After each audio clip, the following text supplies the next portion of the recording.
Hi, I'm Tara, and welcome to Let's Do Books. Email me at tara@thelesbianreview.com with any questions or comments, or come join our Facebook group, The Lesbian Review Book Club. I'm excited because I'm joined today by Rebecca Langham, author of the dystopian sci-fi Beneath the Surface, which is available everywhere from 9 Star Press.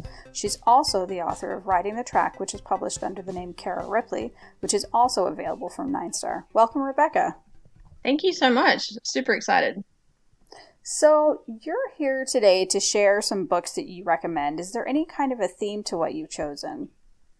Yeah, I actually am a very eclectic reader. I like lots of different genres. I'm also very picky about certain things I don't like very much, but my heart really lies with speculative fiction. So I love fantasy and I love science fiction, and most of the books today are fairly sci-fi, although a couple of them are kind of like more dystopian, post-apocalyptic sort of stories that aren't very heavy on the science part, but very heavy on the speculative part.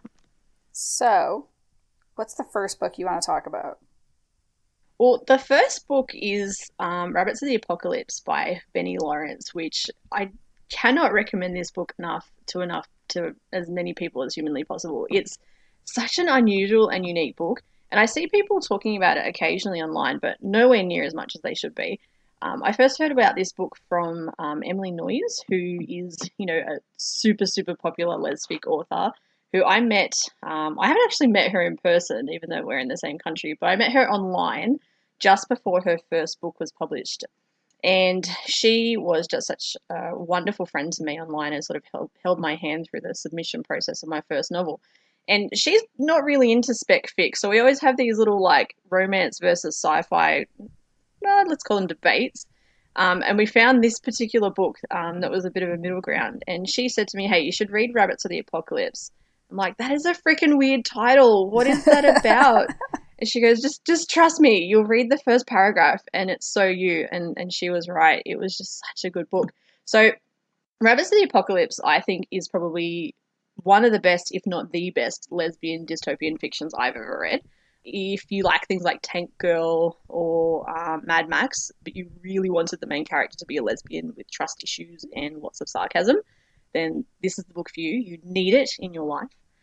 I guess as a quick rundown of the plot, the main character's name is Cassie, and she lives in a world that is characterized by really severe drought. There's a lot of religious zealotry. There's human trafficking, like people get kidnapped and resold. And it's a pretty dreadful place to live. But there's also lots of inappropriate jokes and double entendres, and I'm a big fan of that sort of thing. Casey's a really interesting narrator. She's hiding some pretty big secrets that probably shouldn't reveal what they are. That might wreck the book a little bit. So she kind of keeps her head pretty low, tries to just go about her business, do her job, keep her sister safe. Her sister's a little bit more flighty than she is, seems to kind of drift from boyfriend to boyfriend, and she tries really hard to protect her sister from the general conditions of the world that they live in. But then, inevitably a new group turns up, some sort of conflict.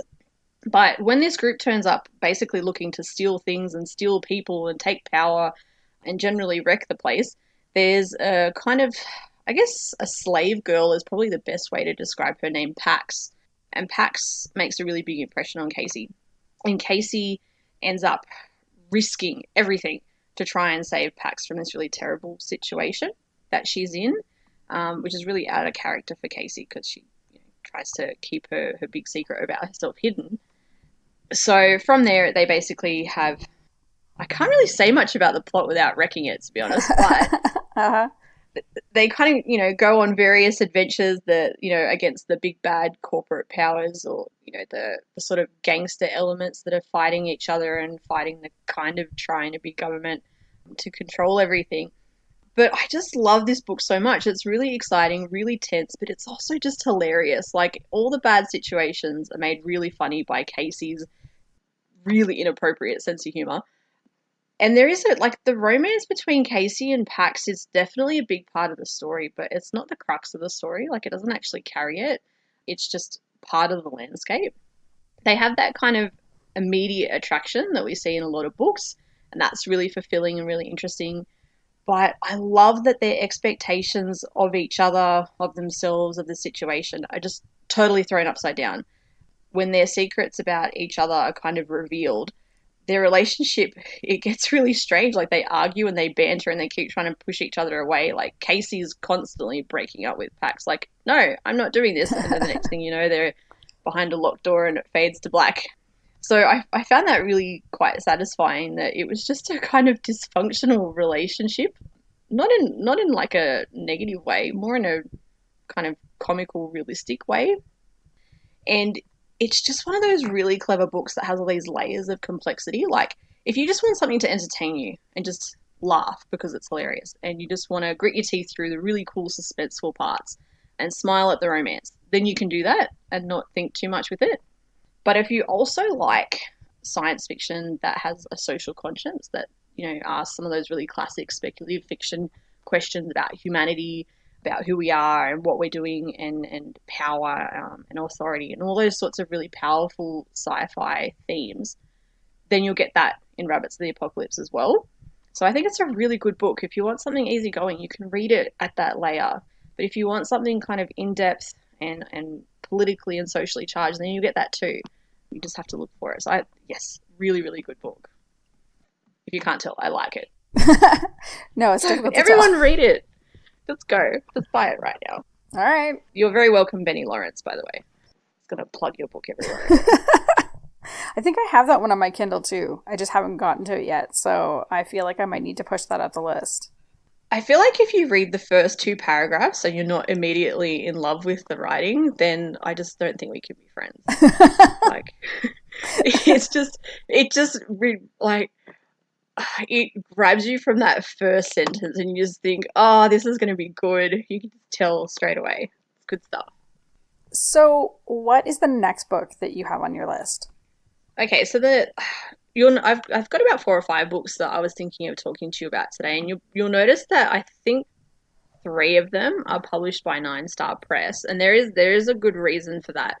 Part of it's got to do with the fact that before I was published, before I'd actually submitted Beneath the Surface to anybody, I'm a bit of an obsessive researcher, so I did so much research into different publishers that print different types of fiction, trying to work out which one would actually like my book.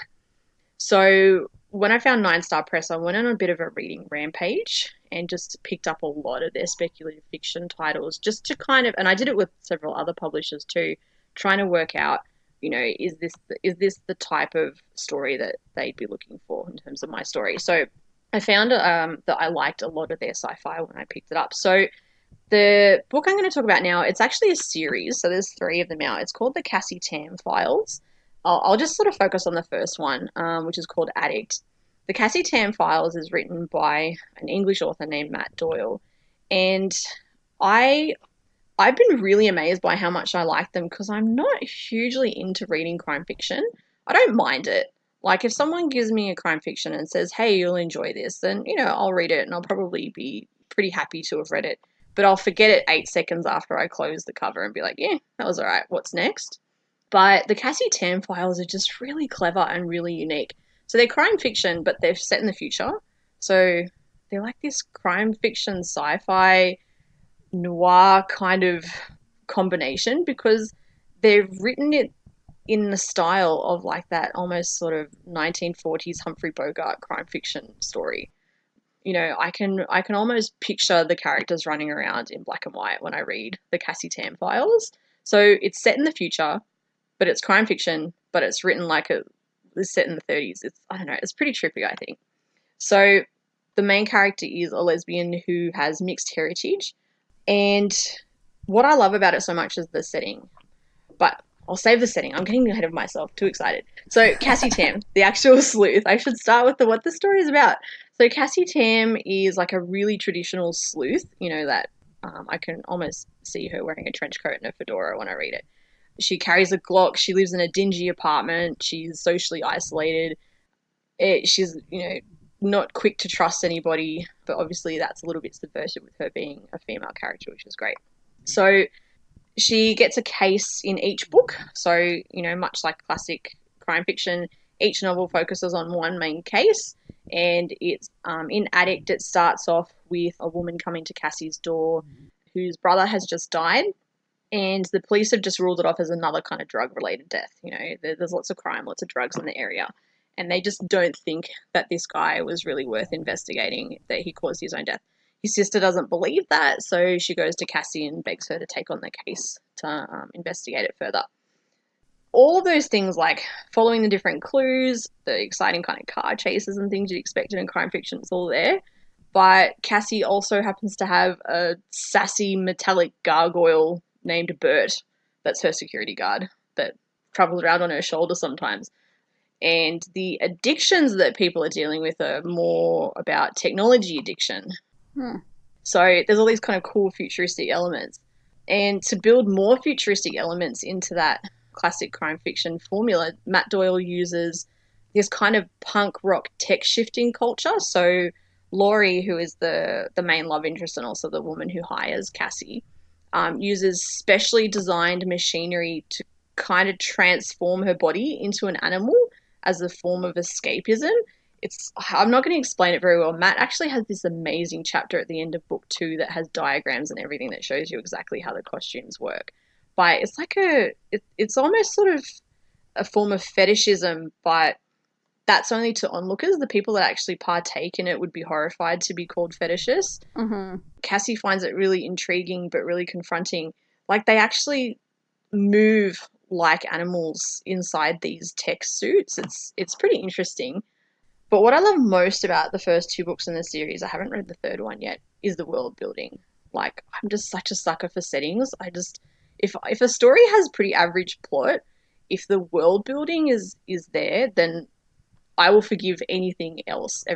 Like, I think a lot of spec fic readers love world building. I feel if you love fantasy, if you love science fiction, then, you know, I don't see how you wouldn't be interested in setting.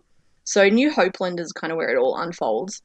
And it's this really amazing city. I kind of see it as the almost symbolic representation of humans as a race. Like, the city is caught between these really industrialized roots. Like, it's this really old city that was built on the sort of industrial worker and factory system. But it's now turning into this corporate-driven, techno-focused sort of area. And it doesn't really know how to cope with either of those two things. And the city kind of reflects Cassie. She holds on to relics of the past. Like, she uses a Glock, even though that's a really outdated weapon. And she uses all this outdated technology just because she doesn't like all the new gadgets. So there's all these possibilities, but she doesn't want to actually partake of them yet, which I think kind of a lot of us are like that. Like, I'm pretty sure I use about 6% of what my mobile phone can do, for example.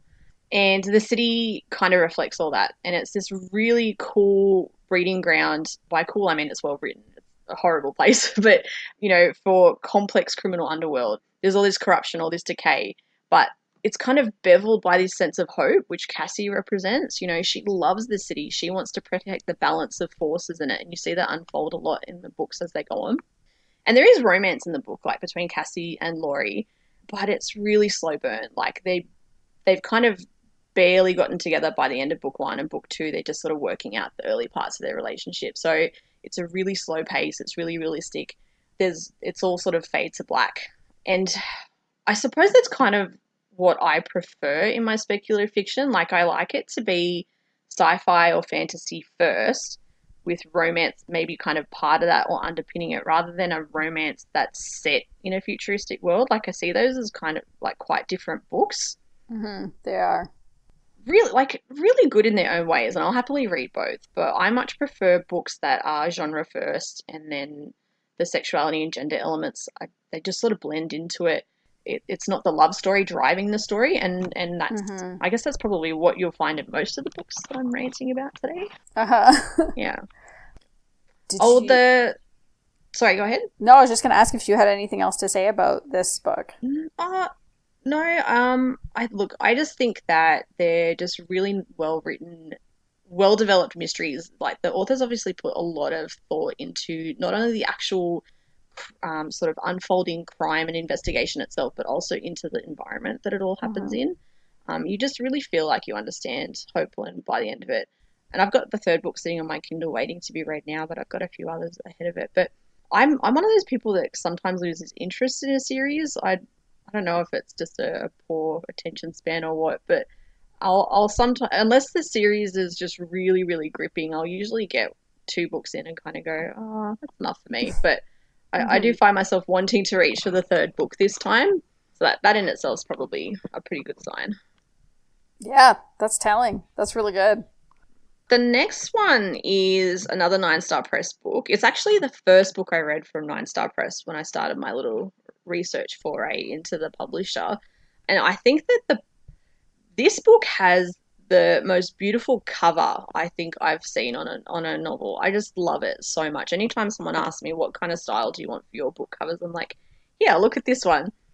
So it's called Trans Liberty Riot Brigade by L.M. Pierce, Lindsay Pierce. And it is actually book one of a series, but book two hasn't come out yet. Sort of like itching, looking around like, Lindsay, have you written it yet?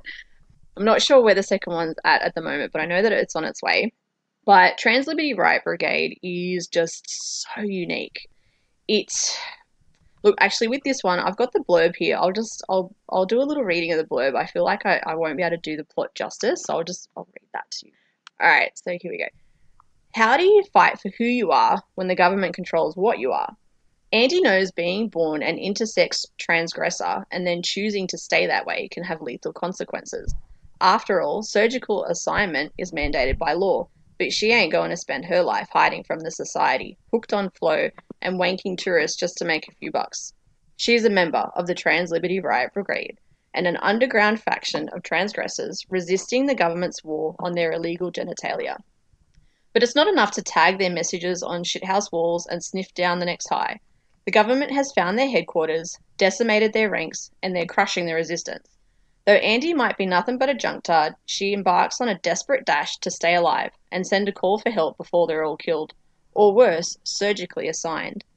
Andy, together with Brigade leader Ellen Barr, must get beyond the communications block preventing all radio transmission, which means crossing the seaboard wall barricading the United Free States borders.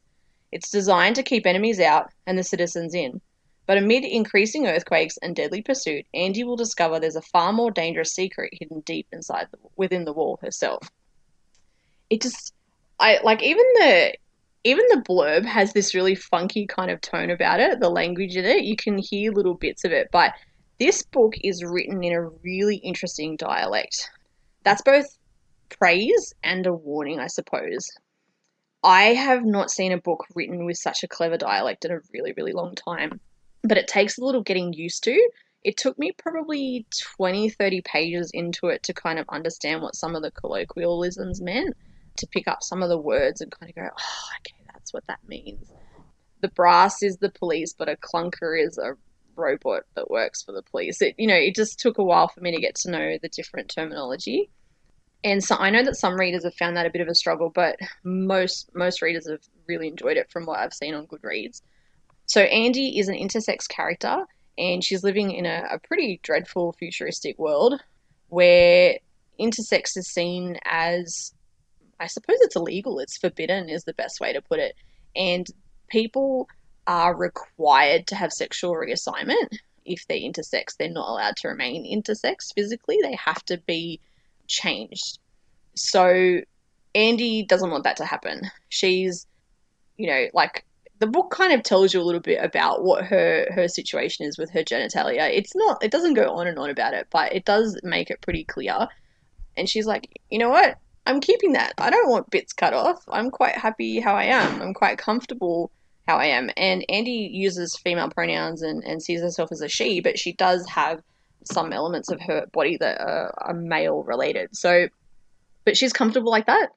She doesn't want to lose any of that. So she's quite terrified of being picked up by, I guess, essentially the police and being forced to be reassigned.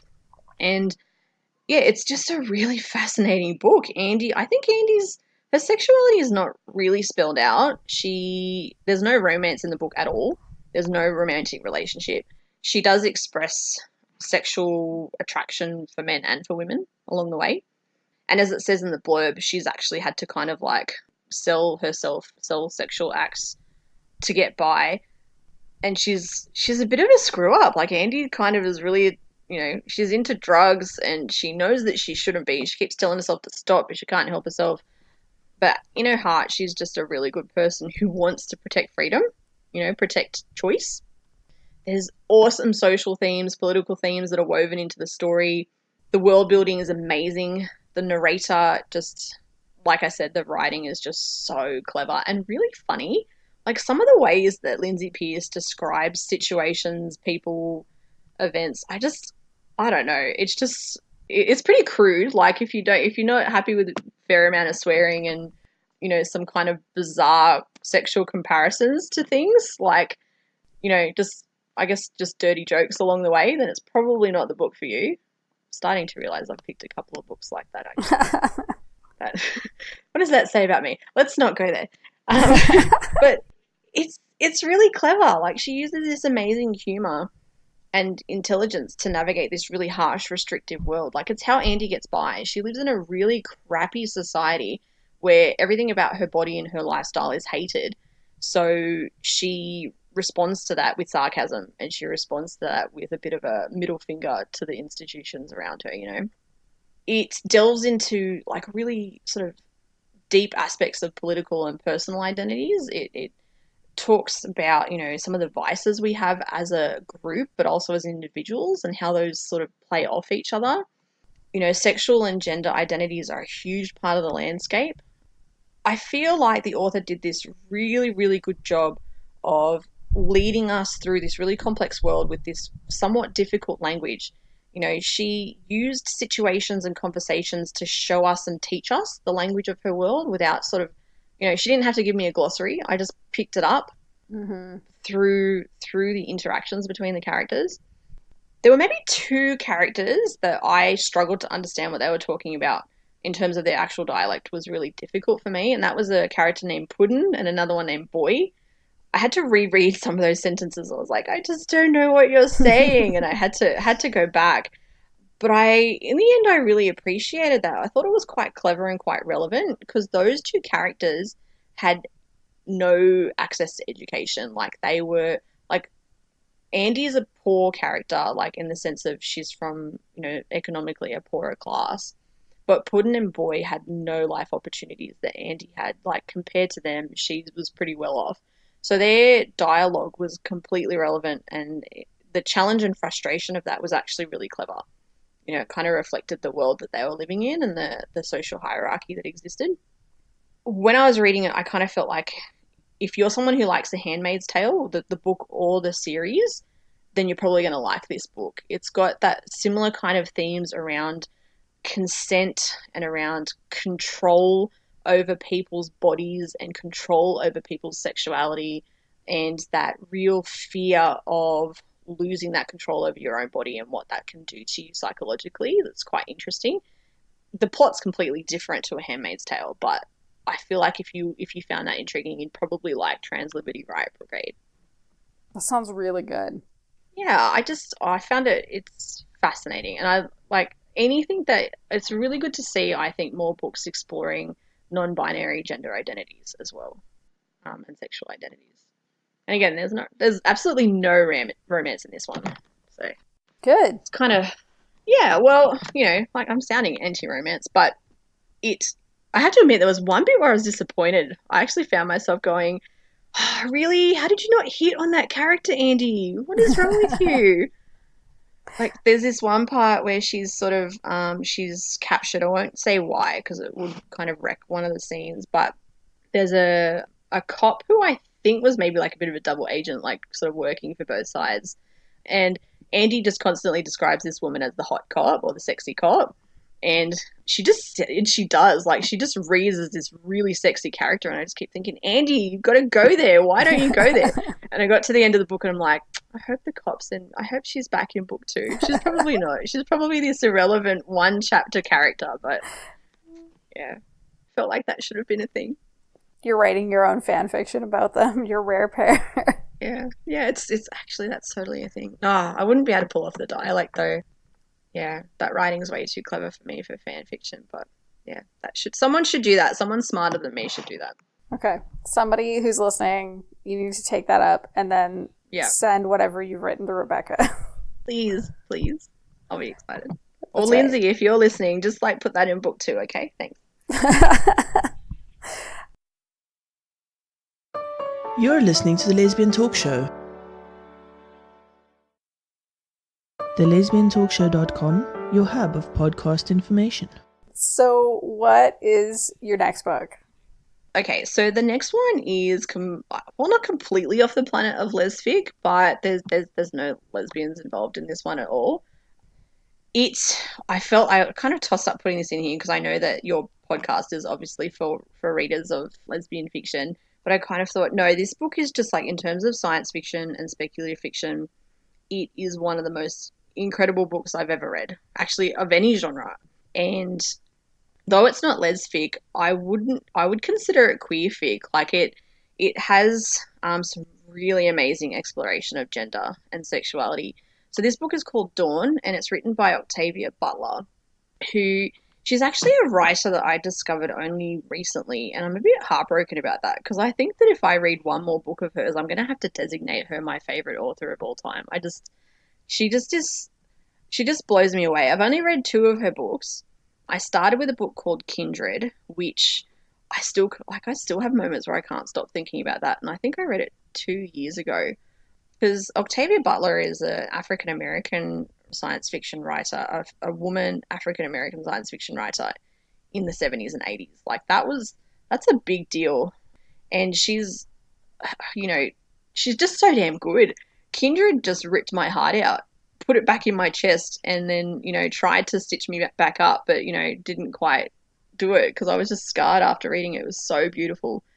So it took me probably a year after that to pick up another one of her books because I was really scared that she couldn't possibly write another book that was that good. I thought, no, I can't. I've just got this. Octavia Butler's so good. I read Kindred. It was one of the most beautiful books I've ever read. I can't read her again. It'll ruin it. So it took me ages, but I finally picked up Dawn. But now the same thing's happened to me. I can't read there's a sequel to Dawn because it's the first book of a trilogy. And I really want to read the rest of the trilogy, but I'm scared. I'm just like, how can you follow this up? You can't. It's perfect. You can't do any better than this. But yeah, so I think if I read one more of hers and it hits that standard, that's it. Like every other writer, I'm sorry. I'm just going to have to push you back on the list. I don't actually have a list, but, I might need to make one so she can be on the top of it.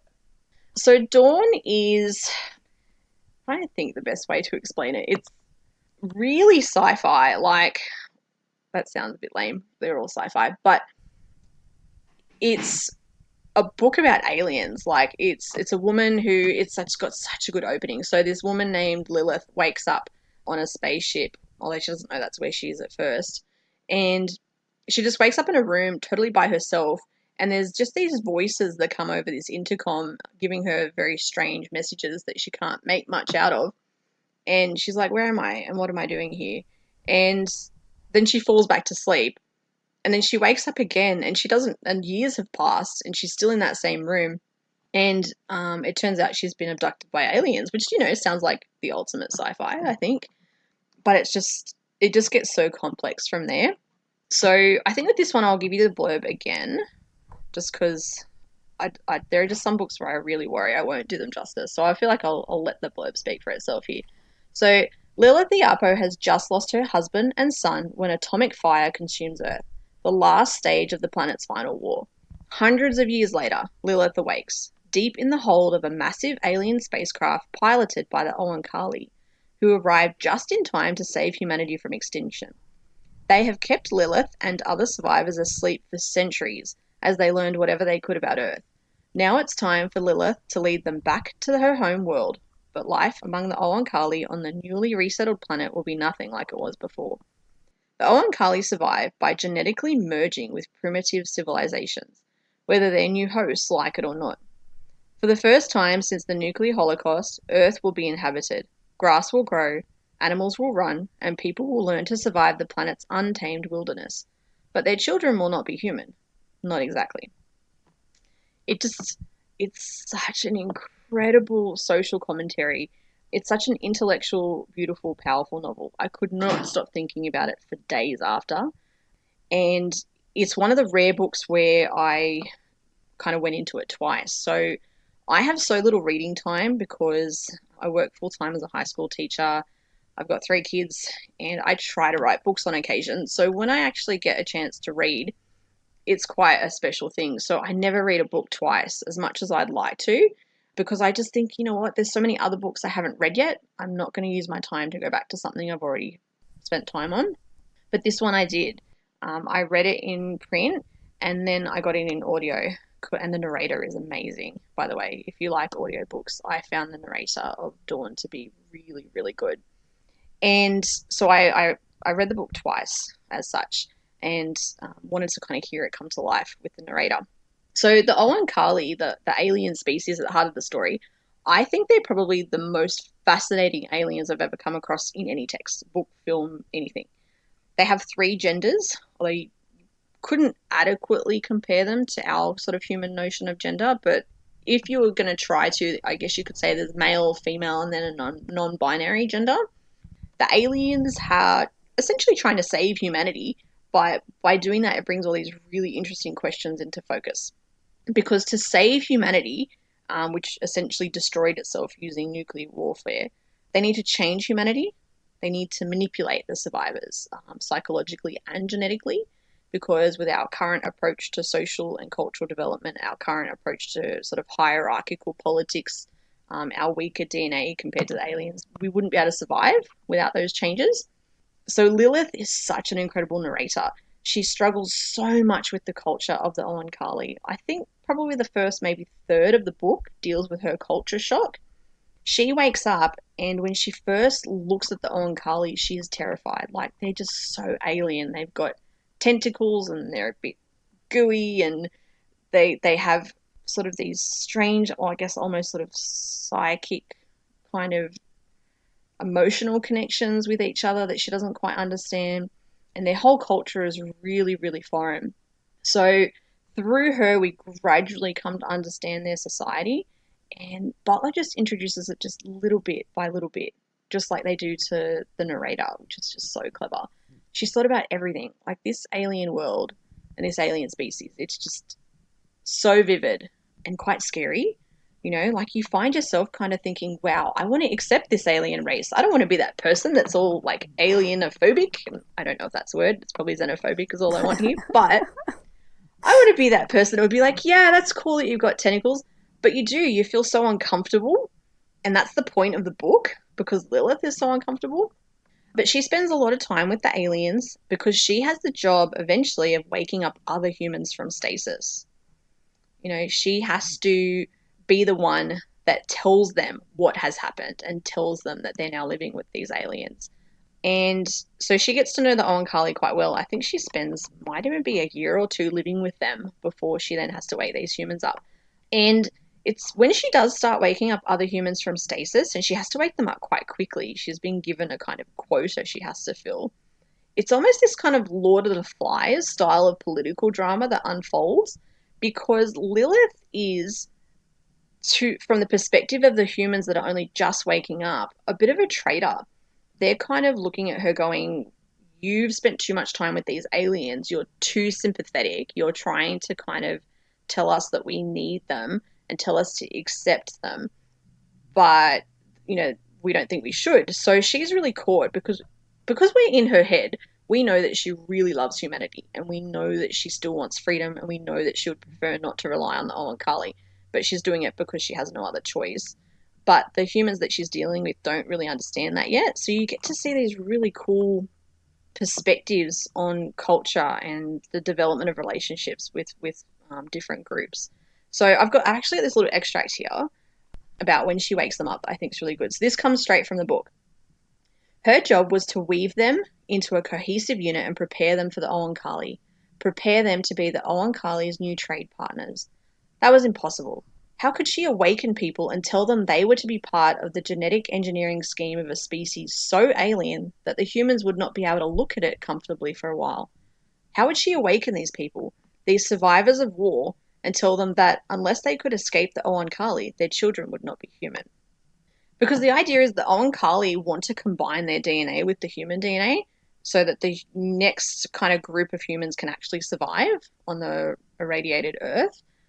So the whole big question is, okay, what's more important to us, surviving or being human? because if we survive, we're not going to be human anymore. But if we obsessively hold on to what we think it means to be human, then we're all going to die. So it's just, I don't know. I think this is a really powerful and interesting question. So I'm really interested in that concept of transhumanism, trying to improve humanity through science. It's one of the themes in my book as well, because I just find it so interesting. But Dawn also looks at consent, power, gender, and race. Like there's all this really interesting parallels with the sort of civil rights movement in the USA, but it's all really gentle. Like the story kind of unfolds all of these really intense themes. It doesn't just explode and throw all of this stuff at you. There are all these really amazing big questions asked in a way that it's not preachy. Like it gives room for answers of varying degrees and for those answers to be challenged, because the Oankali and the humans have such different approaches. I guess the other thing that some people who listen to this podcast might find interesting is there's this really fascinating exploration of Lilith's own discomfort in terms of sexuality. She begins to not only accept from her perspective, very foreign, very confronting sexual relationships of the Oankali, which are a lot freer than what she'd experienced. But she also starts to engage in them. Like she actually starts to have sexual relationships that are a three-way relationship, because that's what the Oankali do. They have a male, a female, and an Uloi, which is a non-binary person in a relationship. And she engages in one of those. And one of them, the Uloi, like the actual alien, is part of that trio. And she just freaks out about the fact that she's doing this. She's like, I'm in a sexual relationship with another human and an alien. Like, I don't like this and I don't know what to do with it. But she can't help herself because it's so fulfilling. And it's really interesting to explore her kind of mixed sense of shame and excitement at something new and challenging, and her fear that she's going to lose her independence. And the Uloi are so interesting. Like, they're this non-binary group and all the humans keep misgendering them. Lilith is so used to the Uloi, and she has such a good relationship with one of them in particular, Nikonj. She loves Nikonj in a lot of ways, and she respects them and uses the pronouns that they use, which I don't think people would use much anymore now. They use it rather than he or she. Mm-hmm. But the other humans are constantly calling them him. Like, Nikonj is always called him by the other humans. And Lilith's like, no, this is not a him or a her, you know. Mm-hmm. Nikonj is an it, and that's how it refers to itself. And, like, given this book was published in 1987, I think that was really ahead of its time. Yeah. And to ask those questions is really cool. You know, like, this is a really feminist book. There's a lot of feminism, a lot of environmentalism, racial and cultural communication, transhumanism, all these really amazing, intersecting, profound ideas. And I don't think before Octavia Butler and a few other writers in that 80s era, I don't think people did intersect those ideas. A book was just feminist, you know, at heart, or it was mostly exploring transhumanism or mostly exploring racism. Her book does all of it. You know, it brings all of these amazing concepts together, which I think, you know, sci-fi writers of today, we have to thank her for that in a lot of ways. Anyway, that was an epic rant. I'm sorry. I love that book so much. It's just so beautiful. Please don't apologize. It sounds amazing. Yeah, it messed with my head though. Like, because all the questions that Lilith asks, the reader asks. You're like, what would I do here? Would I fight them? You know, would I fight back against the Oankali, or would I just accept what they're trying to do? Mm-hmm. Or to what extent would I accept what they're trying to do? And they're really uncomfortable questions, because the cultures of the Oankali is very confronting. And the book's not sexually graphic in any way. Like, there's no, like, you know, erotic scenes of any kind. But Lilith does explain the physical and emotional sensations she has when she connects with this human male that she falls for, and Nikonj, the Uloi. And you just kind of think, oh, I just don't know what to feel about that, which is exactly how Lilith feels. Anyway, fascinating. I really should read the second one. I'm just scared. Do it. What if it's not any... I should. And I think it's the same audiobook narrator too. And she was phenomenal. She did this really... Because the Uloi are a little bit difficult, I suppose challenging is the right word, to narrate, because they're without gender and they're aliens. But the narrator does a really good job of establishing that characterization. I thought it was pretty clever. You should get the audiobook. It sounds like. I should. Be brave. Anyway, all these things I should do. Yeah, it's weird to be scared of books, isn't it? I just like get nervous. I think, oh, what if it just doesn't live up to the expectation? I just don't know if I can cope with that. It's the same reason I haven't read Harper Lee's book that came out, a couple of years ago. It's like, how can you have a sequel to Kill a Mockingbird? I can't do this. I just know. I don't want to read that one because she didn't want it published. Yeah, well, that story certainly didn't help my desire to read it. But even before I knew that story, I was kind of, I just don't know what to think of this. That's understandable. So you had one last book. Yeah. This was like, okay, so I put this one on the list thinking I've probably just ranted about a whole bunch of really intense books. I need something a little bit lighter, a little bit more easygoing. This book is by a writer called Brooke Radley, who I think has published maybe 2 books that I know of. I've got the second one sitting on my Kindle. But the book that is spec-fic that's relevant here is called Nightshade. So Nightshade by Brooke Radley. Look, it's got mixed reviews because there are a couple of, I suppose, little, weak points to it that some people might argue. But the things that other people called weak points I really enjoyed. So the book is about a character named Eleanor Reed. She is a student at Darton Academy, which is, I kind of see it as like, Hogwarts but darker. It's a school for magic and, the wizards and witches, and they're all learning how to control their powers, but it's a little bit more grown up, a little bit more sinister than Hogwarts, I suppose. Yeah. Beyond the safety of Darton, is, out in the kind of rest of the city beyond that academy, there's something called the Nightshade Brotherhood, and they're basically a large-scale criminal organization. They center on a thieves guild, which is, does everything from low-level pickpocketing, people can't walk around the city because they're going to have things stolen, but to larger-scale criminal operations. So they're kind of like a local gang, but that's become increasingly problematic. So the King's Council wants to do something about this brotherhood because they're now starting to sell illicit drugs, but those drugs are making people really violent and really sick. If anyone watches Black Lightning, I kind of see it as like green light in Black Lightning. It's a drug that makes people like really sort of souped up and want to just kill things and fight everybody. But when they come down from the high, it's kind of messed with their body and makes them really ill. So the King's Council wants to send some spies to infiltrate the Thieves Guild, try and work out exactly who's selling the drugs and try and work out where they're being made and bring it to an end. But they need people who've never gone on a mission before, people that wouldn't be known to the criminal underworld.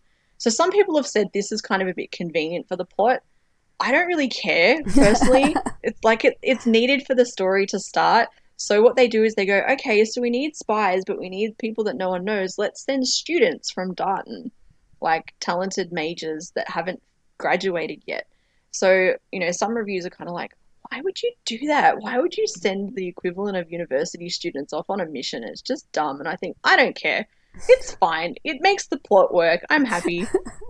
So Eleanor and I think, I've forgotten the guy's name. I think his name is Benjamin. So Eleanor and another student are picked because they're like the top spellcasters at Darton to go to the Thieves Guild, infiltrate, become members of the gang, and try and work out a way to bring down the whole operation. It's not like an earth-shattering fantasy novel. It's not, the kind of book that people are going to kind of go, oh, this is the best book I've ever read or anything like that. But it's just really engaging. I just really enjoyed it. And you know what? When I read it, I was not in the mood for anything too serious. But I didn't want romance either. I wasn't quite at that point. But I wanted something that was speculative fiction, that was kind of light, but not too light, I suppose. Like, I enjoyed the fact that Eleanor and her love interest, Cassandra, it was a really nice story. I was like so happy when they finally hooked up. But their relationship has some kind of unhealthy elements. Like, they lie to one another. They're a bit hypocritical, like, why did you do that? And then the other one turns around and says, well, you did it to me first. And you kind of go, oh, yeah, I did too. So, like, they betray each other a couple of times. They question whether or not they should betray people that they love for one another because, their relationship's pretty new. And one of them kind of has to, well, actually both of them have to choose between the loyalties that they've always had and their attraction to the other, because Cassandra is quite high up in the Thieves Guild. Like, she's, you know, a criminal as such. So that's problematic. And some reviews I've read have sort of said, oh, these two characters shouldn't be considered in love. Like, they lie to each other and they question whether or not they should be together. And I think, yeah, that kind of sounds kind of realistic to me. You know, I thought that was interesting and brought this really interesting depth to it.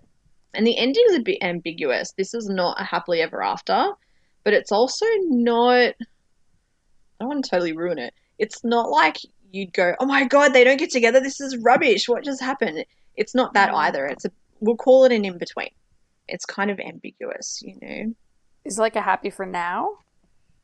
I don't even know if you could quite call it that. It's a might be happy at some point in the future. Okay. It's one of those things where you think, oh, damn, I wish there was a sequel. And then you go, actually, no, I'm glad there isn't. I want this left hanging. I want to decide for myself what happens to these two. Mm-hmm. So it's an ending of possibility, which I think is realistic. I think a really, like, kind of neat little packaged up happily ever after wouldn't have fit for this book. I mean, it's about, you know, criminal underworlds and drug trafficking and that sort of stuff. And I said earlier that it was a light book. It still kind of is. It's got some really nice elements about, you know, spell casting and water magic and that sort of thing.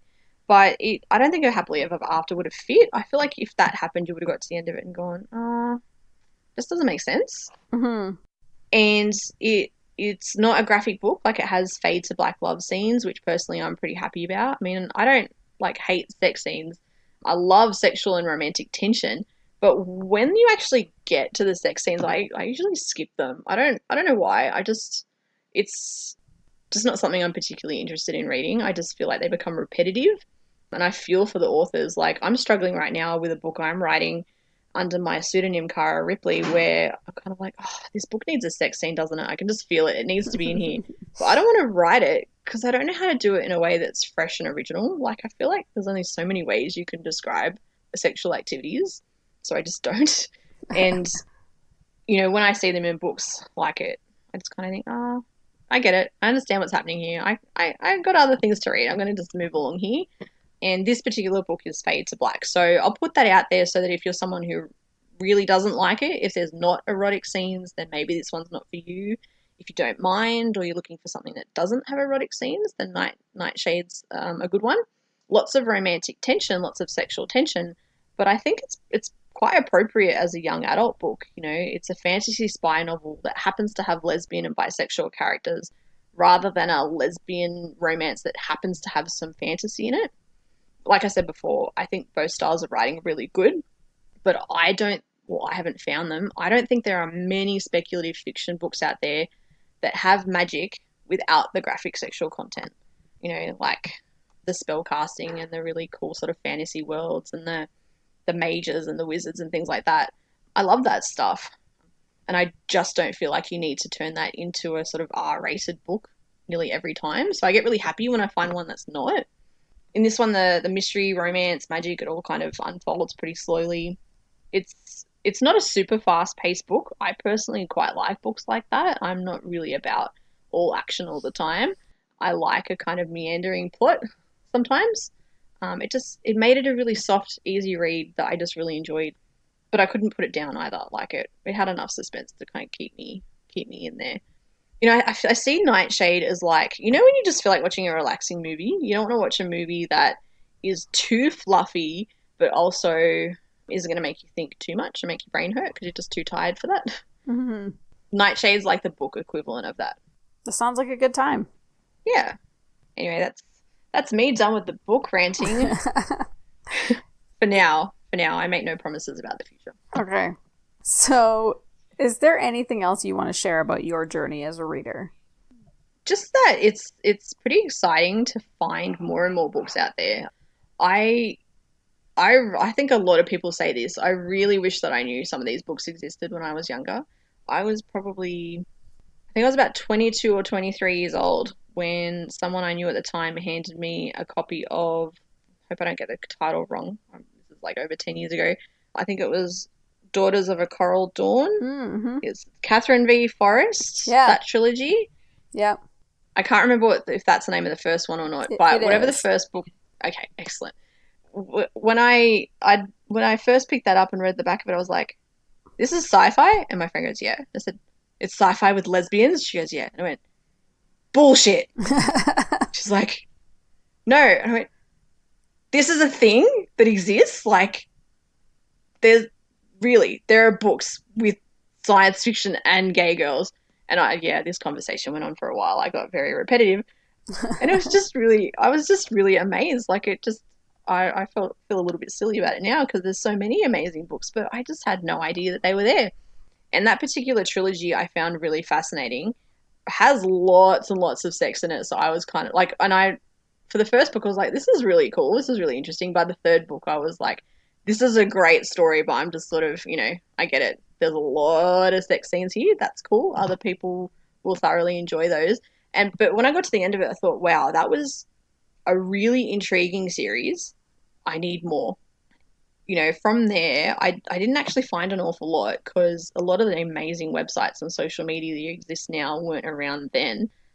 But yeah, just gradually over the years, I slowly started to find publishers. Naturally, Bella and Bold Strokes were amongst the first ones that I sort of found that published things that I was interested in. And now and they're still amazing publishers that print great stories, but I'm also really excited by a lot of the smaller publishers that are printing not just, I guess, lesfic is still the right term, but not fiction that's not confined, I suppose, to just sort of two female leads in a romance story. Like, there's so much genre fiction coming out now. There's so much sci-fi and so much fantasy, and we've got our lesbian leading ladies, but then we also have more bisexual characters and pansexual characters and non-binary characters, and that's something I'm really excited to see. So yeah, anyone listening, you got any recommendations along those lines, come at me, send me a tweet or something, because I love finding books like that. Definitely. Well, then, speaking of that, if people do want to send you recommendations or if they want to connect with you online, how can they do that? Oh, I love people talking to me online. It makes me feel popular. Come say hi. Especially, like, often because of the time difference, not everyone, but a lot of the people on social media in the wonderful world of reading and writing groups, a lot of them live in the Northern Hemisphere. So I'll kind of wake up and this awesome conversation has happened, and I'll look at it and go, oh, I'm going to add to this. And I'll look at it and go, oh, this was 6 hours ago. They've all gone to bed. Awesome. So yeah, it makes me feel excited when I get messages directly to me that I can answer. Yeah, I'm on most things. I have Twitter, so it's just at rlangham85. And I have a website, which is rebeccalangham.com.au. And then I'm on Facebook. I think if you just type in Rebecca Langham author, it will come up. But yeah, I love chatting to people. I mean, I feel like I'm still fairly new to this, and I'm not very well known as a writer, which is, I think where a lot of us start. And every now and then I get a message from a reader telling me what they thought of my book, and it just makes my heart sing. So I also feel that good about conversations about other things that people are reading, so please don't be shy to message me about things that aren't my book. I feel like sometimes people think you shouldn't message writers unless it's about their own books. But no, I love hearing about other books. I mean, that's how I found Rabbits of the Apocalypse. Emily Noyes sent me that one, and the Translabie Riot Brigade, I found that through a recommendation. Like, I hadn't heard of Nine Star Press, and someone I knew sent me that way. So I think that's how you find the best books, is because other people go, oh, okay, I see what you're into. Why don't you try this? Definitely. Well, that is all for this episode. Thank you so much, Rebecca, for joining me. Thanks for putting up with me and my, really fast, long ramblings. I've been told Australians speak fast. I don't know if that's a real thing. You'll all have to tell me if I talk too fast. It is. I work with an Australian who speaks very fast, and he's just an impossible human, and I love him. So I don't mind. Excellent. Yeah. Well, I guess at least with electronic podcasts and things, people can slow it down if they have to. There you go. Speedy speech.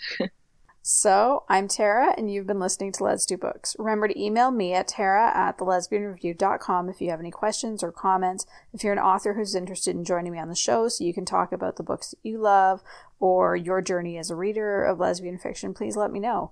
If you've enjoyed this episode, please check out the show notes where you'll find a Patreon link for The Lesbian Talk Show, or visit patreon.com/The Lesbian Talk Show.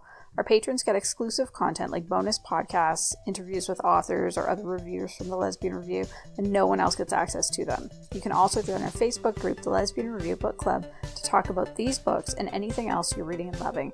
To find this and many other great shows, all you need to do is search for The Lesbian Talk Show on iTunes, Podbean, Stitcher, or Spotify.